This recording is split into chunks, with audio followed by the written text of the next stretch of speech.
नमस्कार, desert storm से मैं विमल शर्मा। आज हिंदी दिवस है और हिंदी दिवस पर हिंदी पर चर्चा करने के लिए आज हमारे साथ हैं रजनी गोपा।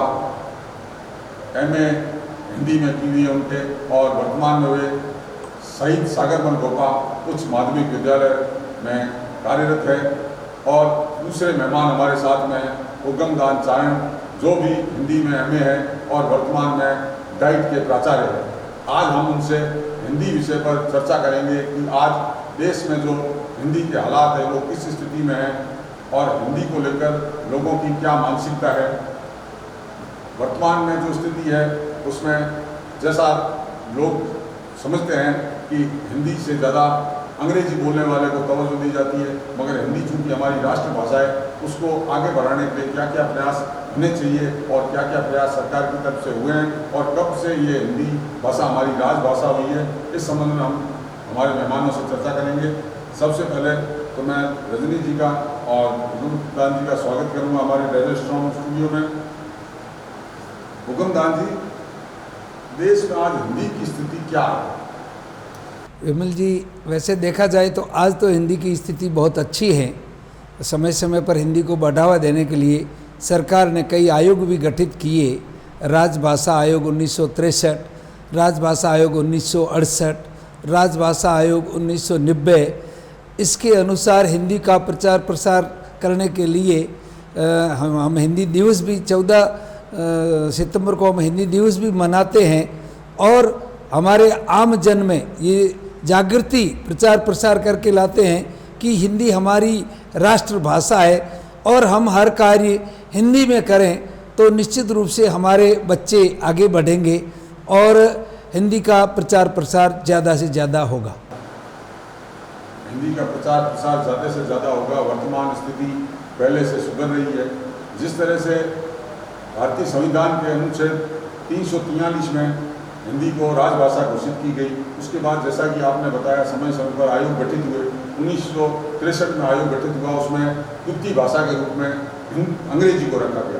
चूँकि अंग्रेजी सपोर्टिंग भाषा के रूप में रखा गया, उसके बाद में 15 वर्ष लगातार उसको बढ़ाया गया। और आज स्थिति यह है कि हिंदी से हम आम जो हिंदुस्तानी हैं और जो एक कहें कि एलिट ग्रुप है, एलिट ग्रुप आज भी है जो हिंदी से ज़्यादा अंग्रेजी को तवज्जो देते हैं। इस संबंध में रजनी जी से पूछना चाहूँगा कि ये जो आज के हालात हैं कि एक अंग्रेजी बोलने वाला और एक हिंदी बोलने वाला, उस पर हम किस तरह से भेदभाव और किस दृष्टि से देखते हैं? विमल जी, देखिए ऐसा है कि जैसा आपने बताया कि कई आयोग गठित किए गए और पंडित जवाहरलाल नेहरू ने भी हिंदी को राष्ट्रभाषा बनाने के लिए बहुत प्रयास किए, लेकिन जगह जगह इनका विरोध होने के कारण हिंदी राष्ट्रभाषा नहीं बन सकी और ये राजभाषा के रूप में रही। वर्तमान में भी हमारे यहाँ देखिए 22 भाषाएं बोली जाती है और जिसके साथ हिंदी और अंग्रेजी दोनों भाषाएं। लेकिन हम हिंदुस्तान में रहने वाले हैं और हिंदी यहाँ की बहुतायत भाषा है। हम ये कह सकते हैं कि हिंदी को ज़्यादा से ज़्यादा लोग समझते हैं। फिर भी हमारा ये, हम यह कह सकते हैं कि हमारा यह दुर्भाग्य है या हमारे लिए बहुत दुख की बात है कि हिंदुस्तान में जहाँ अंग्रेजी बोलने वाला व्यक्ति खड़ा होता है उसकी कुछ इज्जत ज़्यादा की जाती है और हम स्वयं व्यक्ति यदि मुझे आज अंग्रेजी नहीं आ रही है और मैं किसी ऊंचे मॉल में पहुंच जाऊंगी तो मैं उनसे ये नहीं कहूँगी कि कृपया आप ये बताइए, मैं तुरंत कहूँगी एक्सक्यूज मी, चाहे वह मुझे बोलना आ रहा है या नहीं।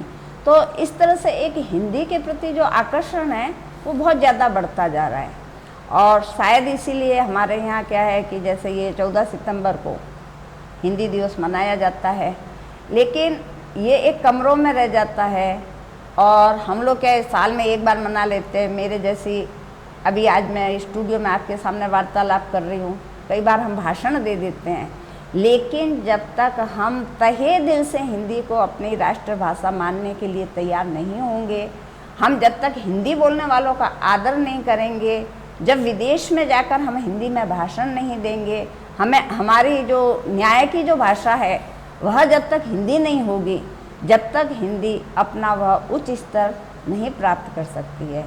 लास्ट में मैं आपको एक बात और कहना चाहती हूँ कि जैसे संस्कृत की लाडली बेटी है हिंदी, सबसे प्यारी है हिंदी, सबसे न्यारी है हिंदी, मेरा अभिमान है हिंदी, मेरा ज्ञान है हिंदी, हिंदी में बिंदी का महत्व है। इस तरह से, लेकिन फिर भी मैं आपको यही कहना चाहती हूँ, हर बच्चे के मन में, हर व्यक्ति के मन में, हर नागरिक के मन में जो एक माँ के प्रति स्नेह है, वह जब तक हम हिंदी भाषा के प्रति स्नेह उत्पन्न नहीं करेंगे तब तक हिंदी अपनी लास्ट सीढ़ी पर ही खड़ी रहेगी। आपने बहुत अच्छी बात कही कि हिंदी को अपन खुद को सम्मान देना होगा, हिंदी को अपनी मातृभूमि को माता की तरह सम्मान देना होगा, जब भी ये हिंदी भाषा आगे बढ़ पाएगी और राष्ट्र में इसका, विश्व में इसका नाम हो पाएगा। जैसा कि आपने कहा कि विदेश में जाकर हम हिंदी बोलेंगे, और हमारी सबसे बड़ी जो बात आपने कही है कि न्याय भाषा, आज भी न्यायालय में जो वकील है वो जो जिरह करते हैं वो आज भी उच्च न्यायालयों में अंग्रेजी में जिरह की जाती है, वहाँ भी आज की डेट में, आज की तारीख में हिंदी में नहीं की जाती। आपने बहुत बढ़िया, और एक आपने कविता भी सुनाई, बहुत अच्छी बात कही। उगम दान जी ने हमारे को पहले बताया था कि हिंदी को 90 के बाद बढ़ाया जा रहा है, उसका आपने पहले एक उदाहरण भी मुझे दिया था व्यक्तिगत चर्चा में कि जैसलमेर के जो IAS बने वो हिंदी मीडियम से बने। आज भी देश में हिंदी मीडियम से परीक्षाएं IAS और IPS के देकर लड़कों का, छात्रों का रुझान आगे बढ़ने लगा है और कर रहे हैं। मैं हुक्म गांधी से ये पूछना चाहूँगा कि आपने हिंदी भाषा को अपनी सर्विस की भाषा, एक तरह से आपने हिंदी भाषा चुनकर लेक्चर बने, वो क्या कारण रहे कि आप हिंदी भाषा ही आपने चुनी? विमल जी, बहुत अच्छा आपने प्रश्न किया। हिंदी भाषा में मैं मेरी अपनी कमजोरी भी नहीं छिपा रहा हूँ आपके सामने कि मैं 10वीं में हिंदी में फेल हुआ और उसको चुनौती के रूप में स्वीकार करके, और मैंने MA हिंदी डिक्टेशन मार्क से पास किया, और मैं राजस्थान में 9th पोजीशन में रहा RPSC से लेक्चर में, और जोधपुर संभाग का मैं हिंदी का टॉपर रहा। तो मैंने उसको चुनौती के रूप में स्वीकार किया कि अपनी भाषा, इससे अपन डर जाएंगे तो फिर आगे कैसे बढ़ेंगे, और उसी हिसाब से आगे हिंदी को प्रोत्साहित किया। और मैं आज जिले का सबसे सीनियर लेक्चर हिंदी का रहा, और आज मैं प्रधानाचार्य पद पर पहुंचा हूं। ये हिंदी की ही मेहरबानी रही कि मैं बहुत आगे बढ़ा। और जैसा कि मैंने आपको बताया कि देसलदान जी मेरे बिल्कुल पड़ोसी है, सुमलियाई गांव के ही हैं, और ऑल इंडिया में उन्होंने 82 रैंक हासिल करके, 82 रैंक हासिल करके और UPSC की परीक्षा हिंदी माध्यम से क्लियर की। ये हमारे जैसलमेर के लिए गौरव की और गर्व की बात है, और उन पर हमें पूरे जैसलमेर को फक्र है। वैसे जैसलमेर के आजकल कई कंपटीशन में आ रहे हैं, और अंग्रेजी लोगों को पहले ये था कि अंग्रेजी है नहीं मीडियम, इसलिए हम पिछड़ जाएंगे। तो देसलदान जी ने उस चुनौती को स्वीकार करके और हमारा सबका मार्ग प्रशस्त किया। आपने बहुत बढ़िया बात कही कि आपने इसे चैलेंज के रूप में लिया, क्योंकि आप 10वीं में हिंदी में फेल हो गए थे, और फेल होने के बाद आपने तय कर दिया कि मुझे इसी में पारंगत होना है और इसी को अपना कैरियर में, अपना हिंदी भाषा को आगे बढ़ाना है। बहुत बहुत आपका शुभकामनाएं। मगर रजनी जी से यही सवाल पूछना चाहूँगा कि आमतौर से देखा गया है, जो हिंदी टीचर होती है, अध्यापिकाएँ होती हैं, उनका विषय अलग रहता है। ये हिंदी विषय बहुत कम शिक्षिकाएँ लेना चाहती है, तो आप भी हिंदी से किस तरह से? देखिए कि सबसे पहली बात तो क्या है, मैं एक ग्रामीण अंचल से हूँ। मेरे दादाजी है वो खेती का काम करते थे, और हम जहाँ रहते थे वहाँ अंग्रेजी मीडियम था ही नहीं। दूसरी बात क्या हुआ कि जैसे जैसे मैं आगे बढ़ती गई तो मेरा एक अपने आप जो रुझान होता है ना, जिसे हम कहते हैं कि व्यक्तिगत रुझान, वह क्या हिंदी के प्रति था। जैसे भाषण देना है, छोटी छोटी कविताएं लिखना है, ऐसा जो भी मैं काम करती तो वो मैं हिंदी में करती जा रही थी, करती जाती। तो हमारी जो अध्यापिकाएँ थी वो मेरे को हमेशा 2 बातें कहती है कि एक तो रजनी आप क्या करना कि छोटी कक्षाओं को पढ़ाने का कोर्स करना। तो मैं कहती नहीं, मैं वकील बनूंगी। तो वो कहते नहीं, आपको पढ़ाना है तो छोटी कक्षाओं को पढ़ाना, इससे आपसे बच्चे बहुत खुश रहेंगे। तो शायद ये उनका आशीर्वाद था कि मैं छोटी कक्षाओं के पढ़ाने के लिए मैं जैसलमेर में आई 84 में, और 85-86 में पिताजी ने ये डिसीजन दे दिया कि भाई आपको STC करनी है। और जब वहाँ मैं बच्चों के साथ मारवाड़ी और हिंदी ये दोनों बोलती तो बच्चों को बहुत अच्छा लगता। उस समय मैं 11वीं पास करके एसटीसी की हुई थी। फिर बस बच्चों के साथ रहती रही और आज भी यदि आप मेरी गतिविधियाँ देखोगे वो बच्चों के जैसी है। तो उन बच्चों के साथ रहते रहते मेरे को हिंदी बोलना और बहुत अच्छा लगता था और आगे बढ़ती गई। जैसे फिर मैंने बीए करी, फिर मैंने बीएड करी और फिर मैंने एमए करी। और आज भी जब मैं हिंदी की व्याख्याता हूँ तो अभी कल परसों की बात है कि बच्चों के सामने किसी ने आके कह दिया कि आपके जो ये हिंदी व्याख्याता है इनका प्रमोशन होने वाला है। तो बच्चों ने सहज भाव में कहा कि इसका मतलब हम अपनी माँ से बिछड़ जाएंगे।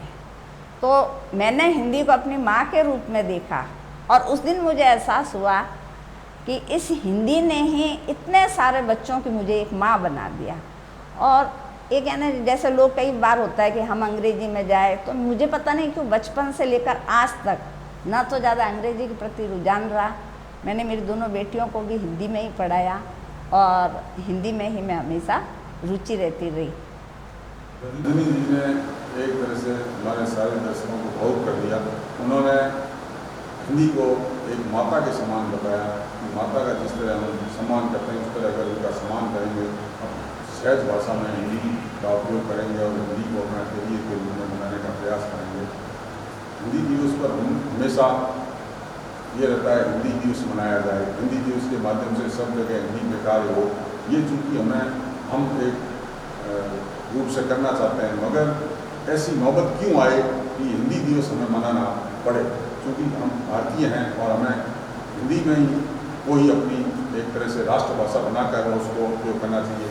मुझे ऐसे कई उदाहरण हैं जिन देशों में उनकी जो राष्ट्रीय भाषा है जापानी है, तो जापानी में सारे सब कार्य होते हैं और वहाँ के साइंटिस्ट हो चाहे कोई भी हो, बड़े बड़े जो पदाधिकारी हैं वो सब उस राष्ट्रभाषा जापानी के माध्यम से और दूसरे देशों में जाते हैं तो अंग्रेजी जानते तक नहीं है और अपनी राष्ट्रभाषा में ही सब करते हैं। तो राष्ट्रीय भाषा को हमेशा सर्वोपरि बना के और हिंदी को आगे बढ़ाना चाहिए, ऐसा हमारे दोनों मेहमानों का आग्रह है। और आप लोग अपना अमूल्य समय देकर हमारे गजल स्ट्रॉन्ग में पधारे। आपका रजनी जी गोपा का और गुणगान जी का बहुत बहुत धन्यवाद। जय हो।